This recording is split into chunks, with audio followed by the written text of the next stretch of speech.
आज 19 है ना।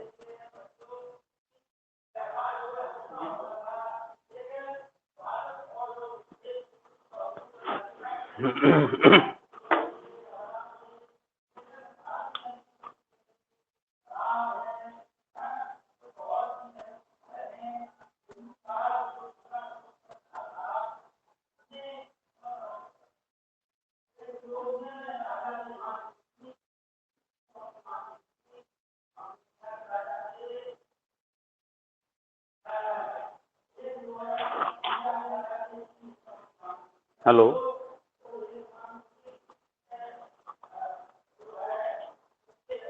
हेलो,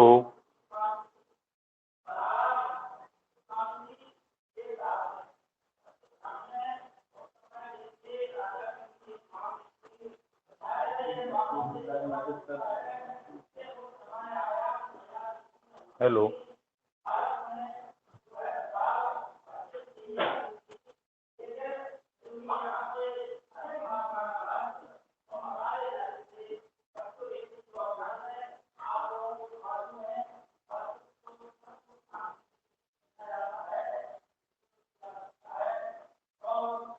हाँ देखिए भाई, आप लोगों को आज पढ़ना है प्रोबेबिलिटी का सेकंड लेक्चर।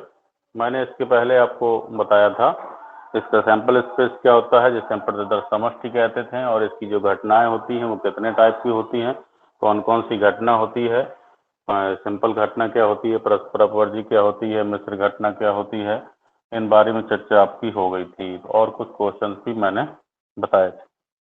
तो नेक्स्ट आज हम ये देखते हैं कि जो प्रोबेबिलिटी होती है, मैंने प्रोबेबिलिटी के फार्मूला और क्वेश्चन भी बताए थे, लेकिन जो प्रोबेबिलिटी है वो लाइज बिटवीन 0 to 1 होती है ना। तो प्रूव दैट हम ये कहते हैं कि जो प्रोबेबिलिटी है किसी भी इवेंट की वो ग्रेटर इज इक्वल टू 0 और लेस इज इक्वल टू 1 होती है। इसको आपको दिखाना है क्यों होती है, कैसे होती है।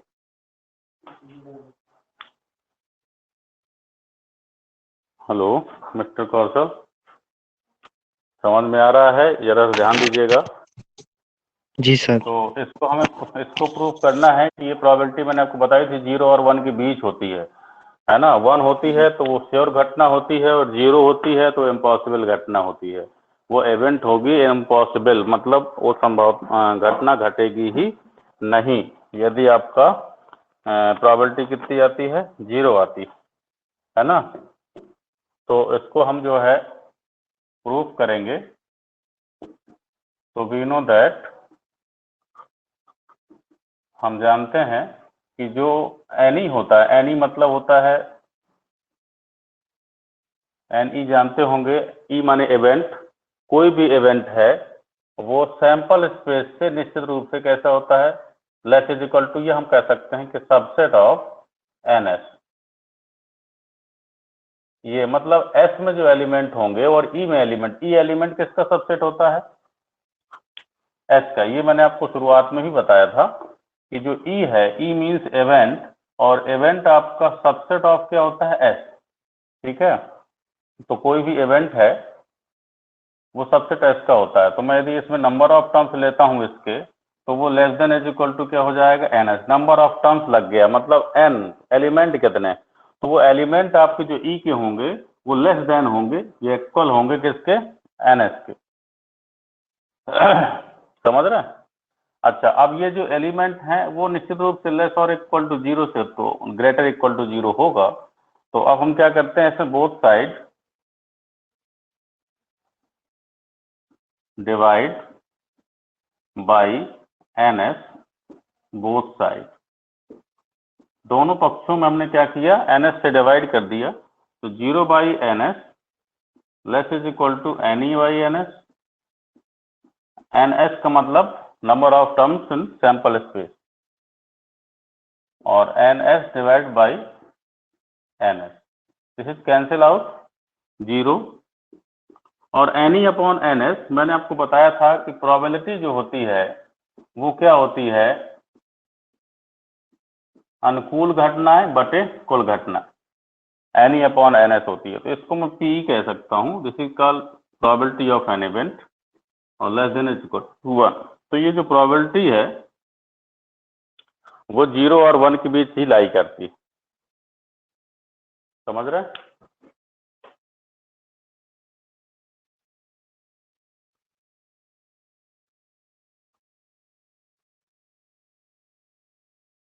इसको नोट करेंगे। ये प्रोबेबिलिटी आपका कोई भी किसी भी इवेंट की probability lies between 0 and 1। Okay, note करिए इसको। जी सर।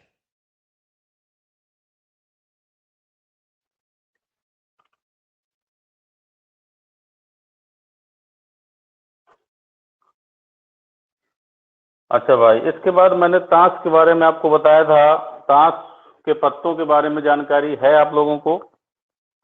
कितने लोगों को नहीं है, जरा बताएंगे। हमने कहा था इसको देख के आना है आपको कि जो बेल शेपर्ड या ताश के जो पत्ते होते हैं तो उनके बारे में आपको जो है समझ करके आना, क्योंकि पहले हम ताश की गड्डी के बारे में, फिर बॉल्स हैं, इनके बारे में प्रोबेबिलिटी फाइंड करते हैं। पांसे की प्रोबेबिलिटी है और सिक्के की प्रोबेबिलिटी है ना? तो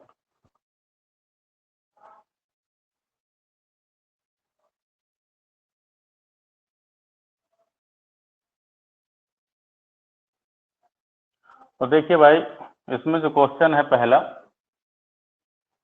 आपको प्रोबेबिलिटी की जनरल क्वेश्चन पढ़ने हैं जो आपको पूछे जाते हैं। तो कह रहा, ताश के 52 पत्तों की गड्डी में से एक पत्ता खींचा जाता है और प्रायिकता ज्ञात कीजिए कि वह एक्का होगा। ताश के 52 पत्तों में से, ताश में कितने पत्ते होते हैं? 52। ताश के 52 पत्तों में से या पत्तों की गड्डी में से एक पत्ता खींचा जाता है। एक पत्ता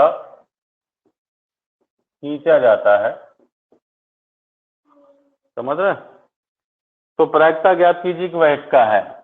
प्रायिकता ज्ञात कीजिए, ज्ञात करें कि वह क्या है? एक्का है। समझिएगा सॉल्यूशन ऑफ दिस क्वेश्चन। 52 पत्ते हैं तो टोटल सैंपल स्पेस कितना हो गया आपका? 52 हो गया। ठीक है, इसके बाद उसने कहा एक पत्ता खींचा जाता है, इसमें से एक पत्ता निकाला गया, और लेकिन वो कौन सा है? एक्का है। तो आप सबसे पहले हमें ये पता होना चाहिए कि एक्का कितने होते हैं। समझ रहे हैं? एक्का कितने होते हैं? तो पूरी ताश में एक्का कितने होते हैं भाई, कोई बताएगा? पूरी ताश में कितने एक्के होते हैं कौशल?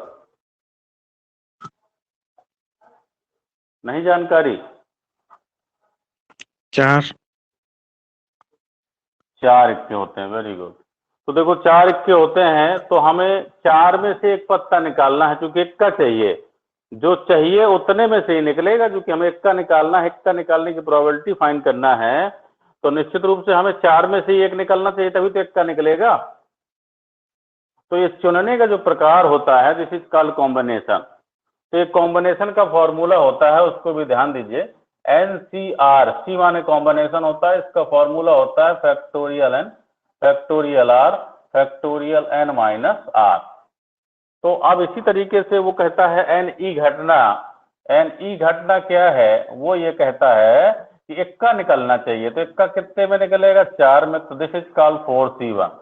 अब 4C1 हमारा जो आएगा वो कितना आएगा? Factorial 4 upon factorial 1 factorial 4 minus 1।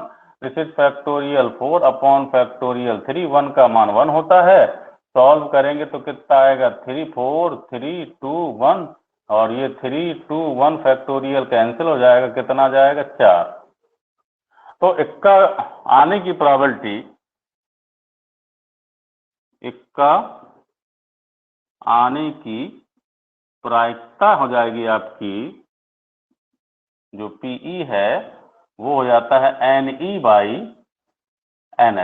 जब एक ही पत्ता निकाला जाता है तो 4C1 आता है, मतलब 4 ऊपर आ जाएगा, और टोटल घटना कितनी है? 52। और ये कटेगा तो 4 एकम 4, 13 चौको 52, मतलब 1/13 प्रोबेबिलिटी होगी कि इक्का निकलेगा। समझ रहे हैं?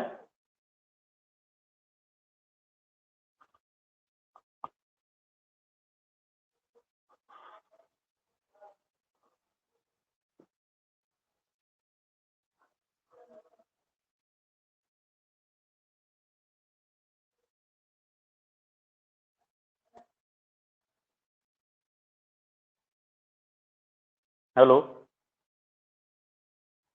जी सर। हाँ, तो ये क्वेश्चन समझ में आया कि नहीं आया, बताएं जरा। जी देखो सर। हमने क्या कहा, एक पत्ता किस में निकलेगा, 52 में से निकलेगा, क्योंकि टोटल सैंपल स्पेस है, जैसे 52C1 कहते हैं और 52C1 का मान 52 आएगा। जैसे 4C1 का मान कितना आया, 4 आया, तो ये एनी मतलब होता है अनुकूल घटनाएं, और ये कुल घटनाएं, कुल घटनाएं मतलब सैंपल स्पेस। अनुकूल घटना कितनी आई है, 4, 4 अनुकूल का मतलब मुझे इक्का चाहिए, और 4 में से निकलेगा तो 4 प्रकार से निकल सकता है। और यहाँ कुल घटना 52 है, 52C1 है, तो दिस इज 52, 4/52 प्रायिकता हो जाएगी, प्रोबेबिलिटी हो जाएगी। इसको कैंसिल आउट करेंगे तो 1/13 आ जाएगा। तो ये आपका एक क्वेश्चन हो गया। दूसरा क्वेश्चन लेते हैं।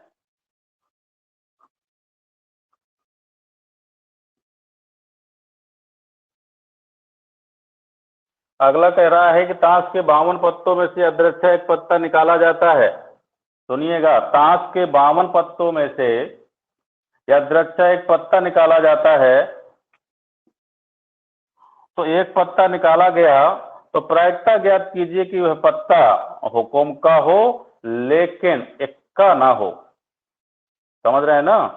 52 पत्तों में से एक ही पत्ता निकाला गया, लेकिन उसने क्या कहा, वो हुक्म का होना चाहिए लेकिन इक्का ना होना चाहिए। तो जरा बताइए, हुक्म के कितने पत्ते होते हैं?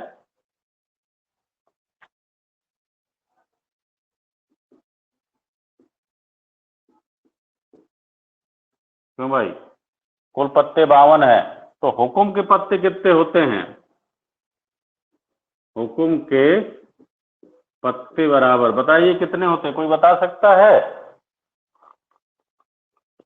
8 सर जी। नहीं, देखो, हुक्म, चिड़ी, पान और ईंट, ये 4 बताए थे मैंने। हुक्म, चिड़ी काले रंग के होते हैं, पान और ईंट लाल रंग के होते हैं। तो ये आधे आधे हो गए, मतलब 26 26, तो आधे आधे बांट दो, 13 13, तो सभी 13 13 होते हैं, 13 चौको 52 हो जाते हैं। हुक्म 13, चिड़ी 13, ईंट 13 और पान 13। तो हुक्म के पत्ते कितने होते हैं? हुक्म के पत्ते आपके कितने हो जाएंगे, 13। लेकिन इक्का भी एक हुक्म का होता है, और उसने कहा इक्का ना होना चाहिए, तो फिर 13 में एक और घट जाएगा। समझ में आ रहा? हुक्म के पत्ते लेकिन इक्का ना हो, हुक्म के पत्ते लेकिन इक्का ना हो, तो कितने पत्ते होंगे, 13 में एक घटा दो, कितने पत्ते बचे, 12 बचे। ठीक है, तो अब एक पत्ता निकालना है और इक्का ना हो, उसकी प्रायिकता ज्ञात करना है। तो इसकी जो प्रायिकता होगी, प्रायिकता कितनी आ जाएगी, प्रायिकता जाएगी भाई, अनुकूल घटनाएं कितनी होंगी, 12 में से एक निकला, दिस इज 12C1, और टोटल कितने पत्ते हैं, 52, 52 में से एक निकला, इस तरह कर सकते हैं।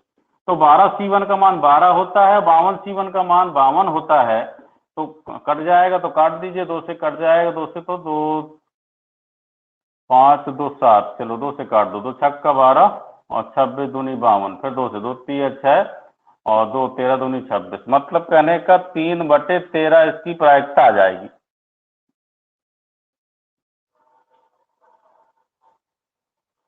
नहीं समझ में आया?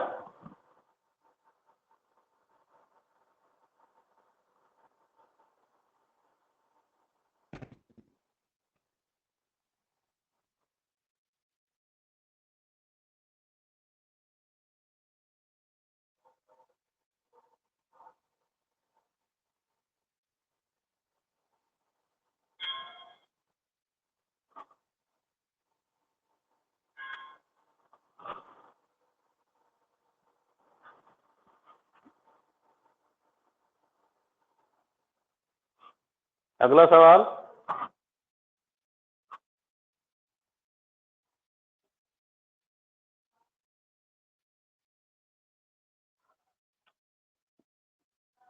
अगला सवाल कह रहा है ताश की गड्डी के 52 पत्तों में से एक पत्ता यादृच्छा निकाला गया और पत्ते का हुक्म का इक्का होने की प्रायिकता क्या है। तो ये कह रहा प्रायिकता ज्ञात कीजिए कि पत्ता इक्का है और प्रायिकता ज्ञात कीजिए कि पत्ता काले रंग का है। अगला है ताश की गड्डी में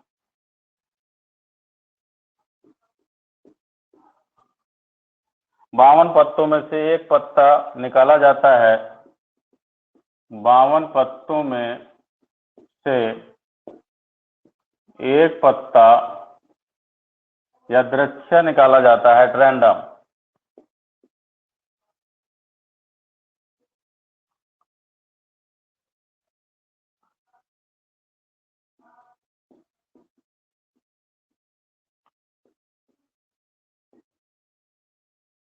निकाला जाता है तो कह रहा है फर्स्ट नंबर ए नंबर है, पत्ते का हुक्म का इक्का होने की प्रायिकता क्या है। जो पत्ता निकलता है पत्ते के हुक्म का इक्का होने की प्रायिकता। तो सबसे पहले हम इसके हुक्म के इक्का होने की प्रायिकता बताएं। तो हुक्म का इक्का कितना होता है बेटा?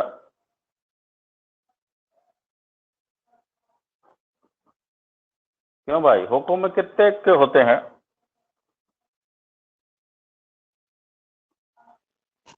एक होगा सर। एक होगा। तो टोटल कितने पत्ते हैं? 52 है और एक हुक्म का इक्का होता है, तो प्रायिकता कितनी हो जाएगी? 1/52। एक ही है तो एक ही तो निकल सकता है। प्रकार उसके निकलने के एक ही प्रकार होंगे, निकलने का दूसरा प्रकार नहीं होगा। समझ रहे हैं? तो इसकी जो प्रायिकता आएगी वो सीधे सीधे क्या कह देंगे हम? 1/52। नहीं समझ में आया?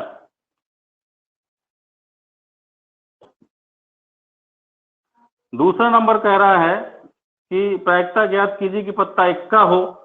तो बेटा पत्ता इक्का होगा तो वही इससे पहले बता चुका हूँ कि इक्का कितने होते हैं? 4। तो 4 में से 4 प्रकार होंगे निकलने के, तो 4/52 आ जाएगा। फिर कह रहा है काले रंग का हो। नेक्स्ट हम देखते हैं पत्ता कहे का हो, पत्ता काले रंग का हो। प्रायिकता ज्ञात कीजिए कि पत्ता काले रंग का हो। काले रंग के बताइए कितने पत्ते होते हैं? तो एनी आपका जो आ जाएगा, एनई का मतलब होता है अनुकूल घटनाएं, इवेंट। कोई घटना है, अनुकूल घटनाएं कितनी होती हैं। तो काले रंग के पत्ते हम यहाँ पे नोट भी कर लें चाहे सीधे।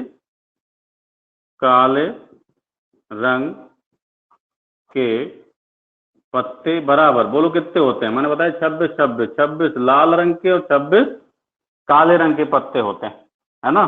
तो एक पत्ता काले रंग का निकालने की प्रायिकता,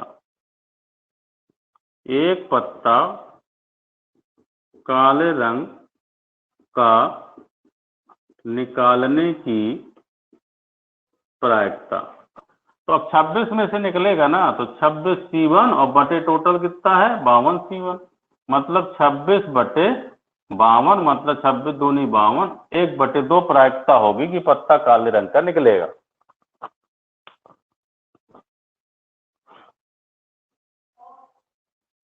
ठीक है।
हो गया बेटा? जी सर। अच्छा, तो अब नेक्स्ट हम आगे एक पत्ते वाला क्वेश्चन और ले लेते हैं।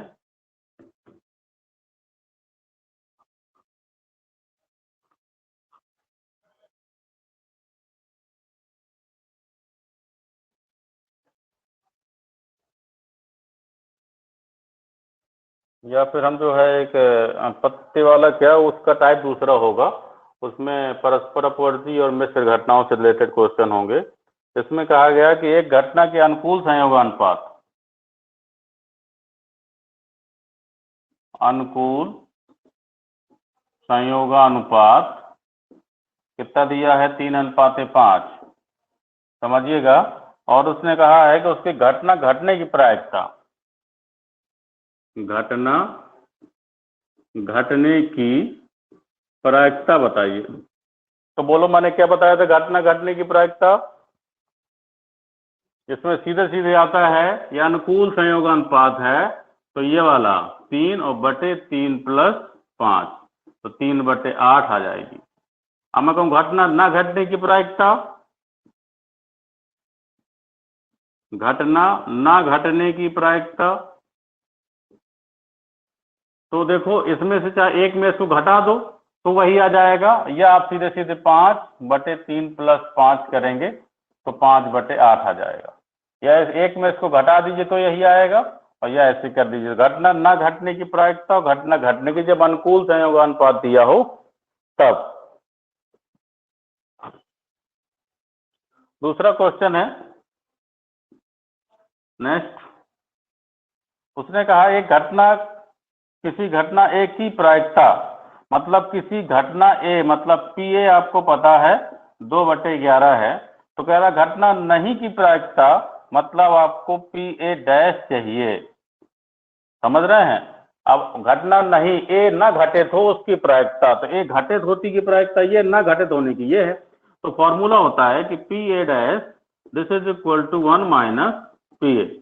ये फॉर्मूला बताया गया था, तो 1 - 2/11, 11 कम 11 में 2 गए 7, 7/11 आंसर आ जाएगा। ओ 9 2 11, 9/11 आ जाएगा।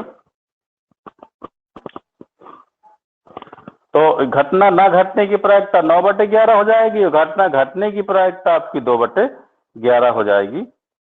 ये कभी कभी दे देता है।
हो गया भाई?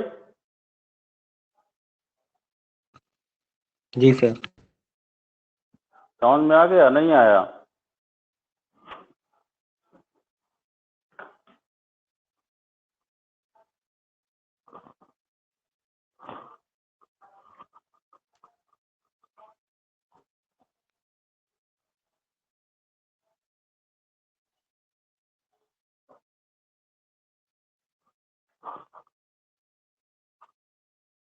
तो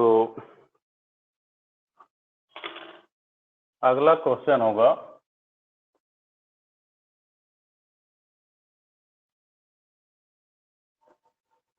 इसमें कह रहा है यदि ई और एफ घटना इस प्रकार है,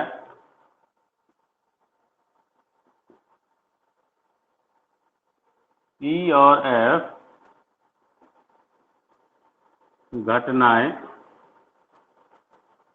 इस प्रकार हैं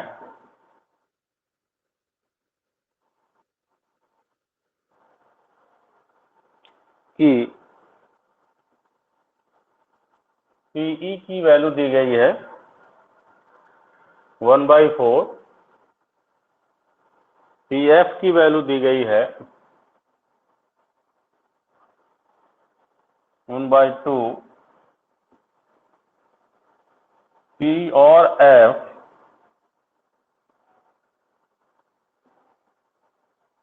ई और एफ इसकी वैल्यू दी गई है 1/8। तो ज्ञात कीजिए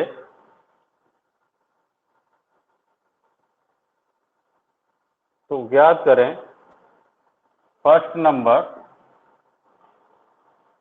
कह रहा पी, प्रोबेबिलिटी ज्ञात करना है ई ये हो या एफ हो। सेकंड नंबर प्रोबेबिलिटी ज्ञात करना है ई नहीं और एफ नहीं।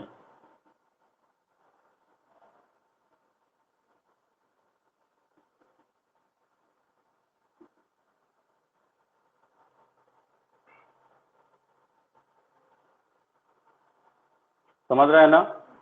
इस क्वेश्चन को जरा गौर से देखिए क्या पूछ रहा है।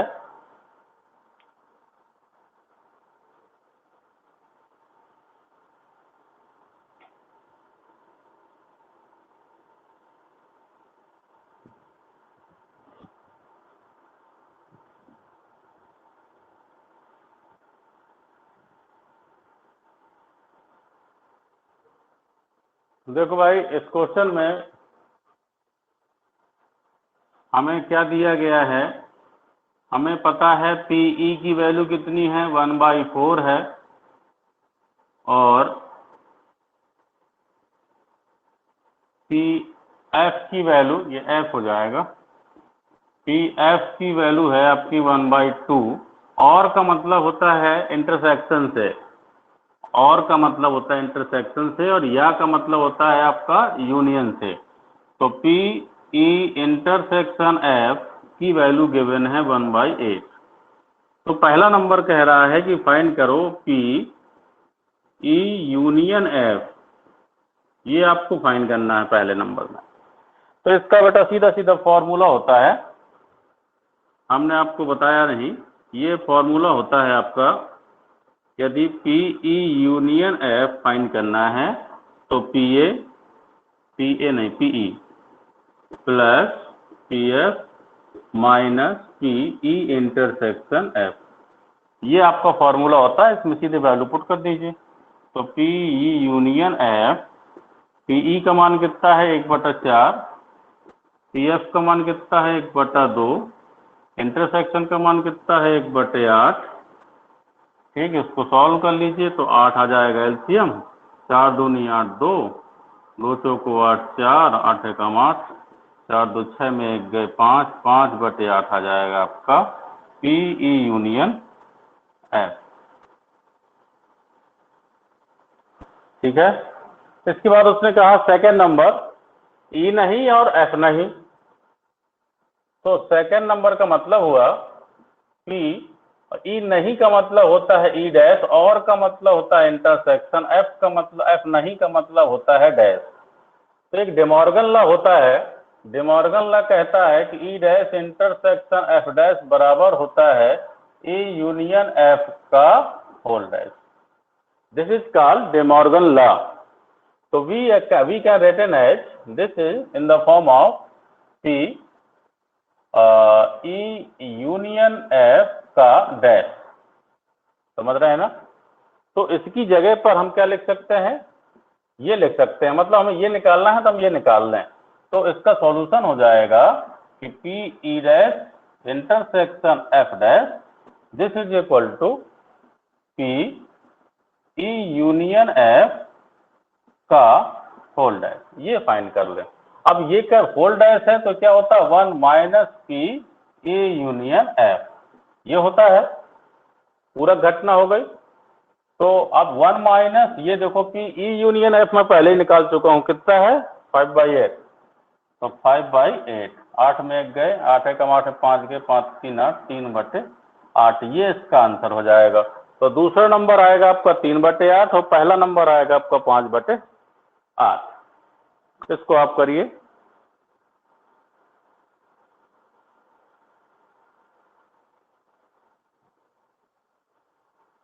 नोट कर लीजिए इसको।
हो गया? जी सर, सेकेंड नंबर थोड़ा फिर बता दीजिए। अच्छा, देखो सेकेंड नंबर में ये कहा गया है कि आपको फाइंड करना है कि पी प्रोबेबिलिटी, किसकी प्रोबेबिलिटी? ई ना हो, ई नहीं और एफ नहीं। तो ई नहीं का मतलब होता है ई डैश, और का मतलब होता है इंटरसेक्शन, और एफ नहीं का मतलब होता है एफ डैश। अब फाइंड करना हमें ये, तो इसका फॉर्मूला नहीं होता। तो भाई डेमोर्गन लॉ होता है सेट थ्योरी में। वो कहता है कि यदि ई यूनियन एफ का होल डैश बराबर होता है e dash intersection F dash, मतलब e dash intersection F dash को मैं लिख सकता हूँ ई यूनियन एफ का होल ऑफ डैश। तो यहाँ पे आप देख रहे हैं कि e dash intersection F dash को मैं ई यूनियन एफ का होल डैश बना दिया, मैंने बनाया ना। अब देखिए इसकी जगह पे ये होता है, हो सकता है दोनों सेम चीज है, this is equal to this. अब हमने फॉर्मूला बताया था कि यदि पी ए डैश है तो मैं लिख सकता हूँ 1 माइनस पी ए लिख सकता हूँ मैं, है ना। तो यहाँ देखो पी ए इसको मान लो ये डैश है, तो 1 माइनस पी ए मैंने ये लिख दिया। अब पी ई यूनियन एफ के मान मैंने पहले निकाल दिया था, 5/8 है, तो इसकी जगह मैंने 5/8 लिखा, 1 माइनस 5/8 इज इक्वल टू 3/8। नहीं समझ में आया? जी आगे।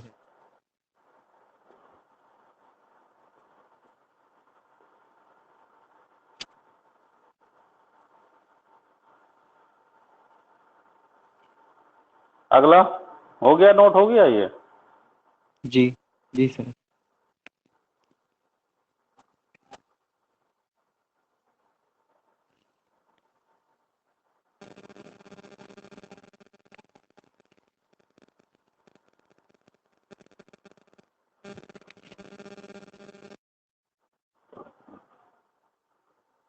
देखिए भाई नेक्स्ट कहा उसने, अब हम जो है इस टाइप के सवाल बताते हैं। इसमें दो तरह की घटनाएं ज्यादा यूज होती हैं, नंबर 1 परस्पर अपवर्जी घटना और नंबर 2 मिश्र घटना। परस्पर अपवर्जी घटनाएं वो घटना होती हैं जिसमें से हमने बताया था कि यदि एक घटना घट जाती है तो वो दूसरी आने वाली घटना को रोक देती है। इसे हम कहते हैं परस्पर अपवर्जी घटना। जैसे 10 लोग दौड़ रहे हैं, तो आप दौड़ने में जीतने वाली की प्रोबेबिलिटी ज्ञात करना है, तो हम जानते हैं 10 लोग दौड़ रहे हैं, तो 10 में से एक ही जीतेगा। यदि एक जीत गया तो बाकी 9 को तो हरा देगा ना, उनको होने दे, उनको जीतने नहीं देगा। जब उनको नहीं जीतने देगा तो इस तरह की घटना कैसी हुई परस्पर अपवर्जी। जब घटना परस्पर अपवर्जी होती है तो हम उसे कहते हैं, उनको उनका योग ज्ञात किया जाता है। उनका क्या करना है, हमें सम ज्ञात करना, सभी का समेशन किया जाता है। परस्पर अपवर्जी में हम उनको जोड़ते हैं। और मिश्र घटना ऐसी घटना जिसमें एक घटना घटती है तो वो दूसरी घटना को नहीं रोकती है, उसे हम कहते हैं मिश्र घटनाएं। एक से ज्यादा घटना एक साथ घट सकती हैं, उसमें कोई दिक्कत नहीं है, तो हम कहते हैं मिश्र घटना। और जब भी मिश्र घटना आती है समझिएगा उसको उनका गुणा किया जाता है। और परस्पर अपवर्जी में क्या किया जाता है, जोड़ा जाता है। इस बात को ध्यान देंगे। इस बात को ध्यान देते हुए नेक्स्ट क्वेश्चन की ओर चलते हैं हम।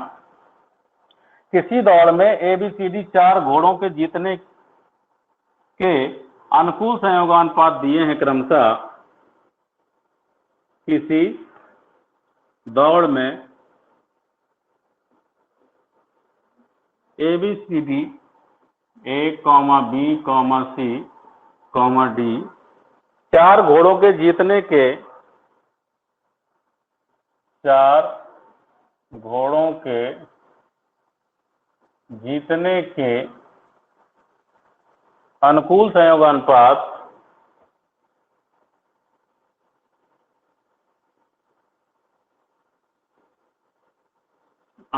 संयोगानुपात क्रमशः दिए गए हैं सबके। पहले का 1:3, दूसरे का 1:4, 1:5, 1:6। चारों घोड़ों के जीतने के अनुकूल संयोगानुपात दिए गए हैं। उनमें से किसी भी एक घोड़े के जीतने की प्रायिकता ज्ञात करो। उनमें से किसी एक घोड़े के जीतने की प्रायिकता ज्ञात करो। समझ रहे हैं ना? इस क्वेश्चन को जरा गौर से देखिए, समझ में आ रहा है या नहीं आ रहा?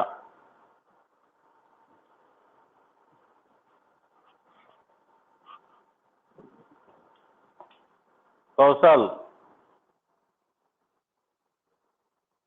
जी सर। देखो इसमें 4 घोड़े दिए गए हैं, जीतने का अनुकूल संयोगानुपात। तो घोड़ा एक जीतने की प्रायिकता बताओ कितनी होगी?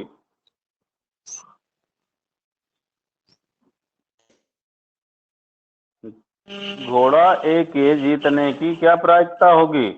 अनुकूल संयोगानुपात है, घटना घटने की प्रायिकता होती है पहला बटे दोनों का जी सर। योग। जी तो कितनी सर। हो जाएगी? 1/4। 1/4 नहीं समझ में आया? ऐसा 1/4 तो होगा सर। हाँ, और बी के जीतने की क्या ये हो होगी? जाएगा बी की 1/5। 1/5। बी 1/5। सी के जीतने की 1/6 और डी के जीतने की 1/7 हो जाएगी ना?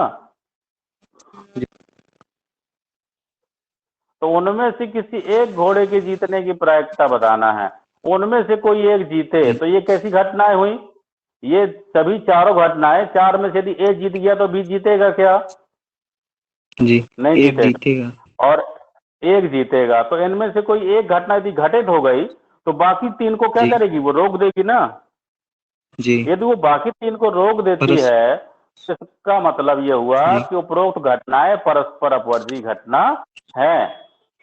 हाँ। और यदि वो जी। परस्पर अपवर्जी घटना है, समझ रहे हैं, तो हम क्या कहेंगे? जी सर।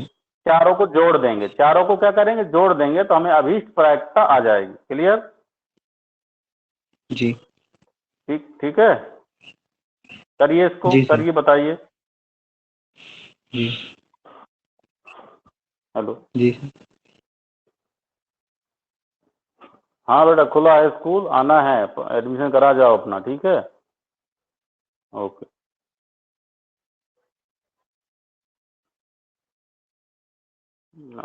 आ जाओ, फीस लेके आ जाओ जो भी है। हाँ हाँ।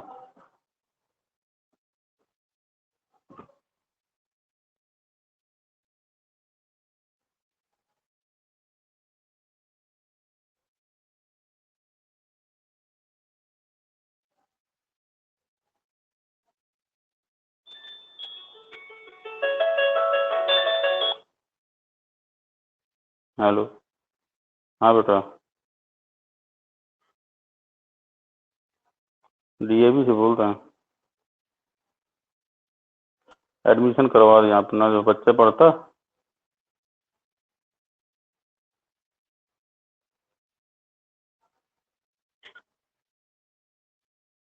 क्या नाम? हाँ,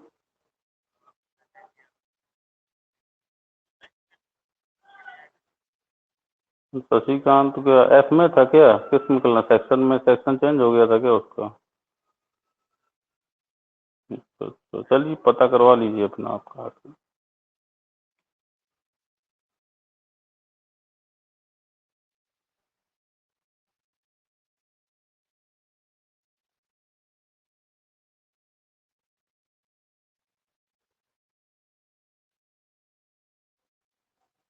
लगाया भाई?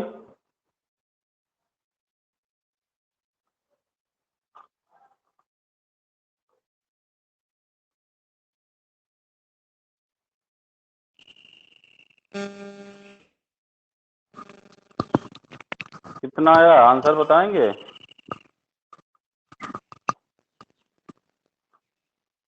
सर जो 1/4 और 1/5, 1/6, 1/7 आ रहे थे उन्हीं को जोड़ना है सर। हाँ हाँ, उन्हीं को जोड़ना। जी सर।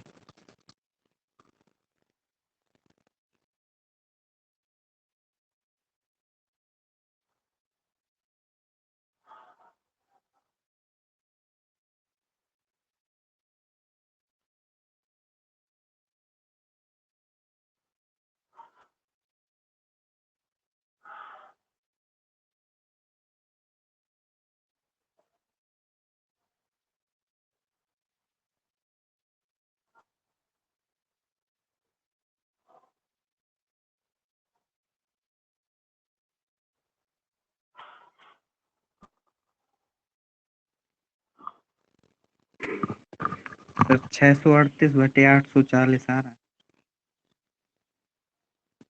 अच्छा, 638 बटे।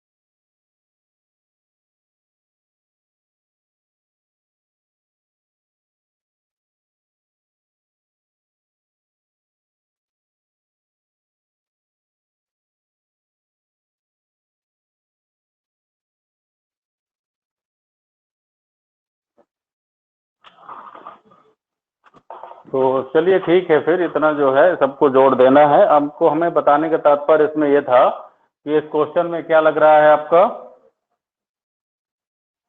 परस्पर अपवर्जी घटना है ना। किसी दौड़ में एक घोड़ा ए के जीतने की प्रायिकता, घोड़ा ए के जीतने की प्रायिकता आपकी हो जाएगी कितना? पी ए मान लीजिए 1/1 + 3 = 1/4। इसी तरह से पी बी आ जाएगा 1/5, पी सी आ जाएगा 1/6, पी डी आ जाएगा 1/7। और उपरोक्त घटनाएं लिखना है। उपरोक्त घटनाएं परस्पर अपवर्जी हैं। यदि परस्पर अपवर्जी है तो किसी एक घोड़े के जीतने की प्रायिकता, किसी एक घोड़े के जीतने की प्रायिकता बराबर P A + P B + P C + C D. ये ध्यान दीजिएगा, सबको ऐड करना 1/4 + 1/5 + 1/6 + 1/7। ये जितना आएगा वही आंसर हो जाएगा। ठीक है, ये आपने लगा लिया है। इसके बाद हम जी नेक्स्ट सर। क्वेश्चन की ओर चलेंगे।